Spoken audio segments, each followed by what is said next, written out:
కూడా పార్టీలోకి వస్తుంటే ప్రతి ఒక్కరికి పేరు పేరు పెద్ద నాయకులందరికీ కూడా మేము పనిచేస్తాం అనుకుని నేను ఒకటే చెప్పాను. నేను చాలా ఆశయాలతో వచ్చాను.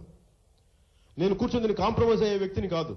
ఎందుకంటే అందరూ రాజకీయ నాయకులు కాంప్రమైజ్ అయిపోయి పవర్ ప్లే అడ్డాకు వచ్చారు. పవన్ కళ్యాణ్ కానీ జనసేన పార్టీ కానీ నేను అలాంటి ఉద్దేశాలతో రావాలి. ఏదో ఒక మార్పు, ఒక బలమైన మార్పు తీసుకురావాలి, పెను మార్పులు తీసుకురావాలి. మన సమాజంలో బాధ్యత కూడిన ప్రభుత్వాలను రావాలి, వాటికి అనుగుణంగా కృషి చేయాలి. అందుకు వచ్చిన జనసేన పార్టీ. అలాగే జనసేన నాయకులు ఎవరు వస్తున్నారు నేనేం చెప్తున్నాను, నేను ఏ ఒక్కరికి కూడా నేను చెప్పాను, ఎవరన్నా మనస్ఫూర్తిగా వస్తారు మీరు మనస్ఫూర్తిగా పార్టీలోకి రండి, కానీ సీట్లు ఆశించి అయితే నా దగ్గరికి రావద్దు. ఎందుకంటే నాకు ప్రతి ఒక్కరిలో నచ్చింది ఏంటంటే మేము సీట్లేం ఆశించలేదు. మేము కూడా విసిగిపోయాం, మేము అలసిపోయాం, మేము మీకు అండగా ఉంటాం, పార్టీ కోసం పనిచేస్తాం, ఏదో చాలా సామాజిక మార్పు కోసం మేము వచ్చాం, కానీ జరగలేదు.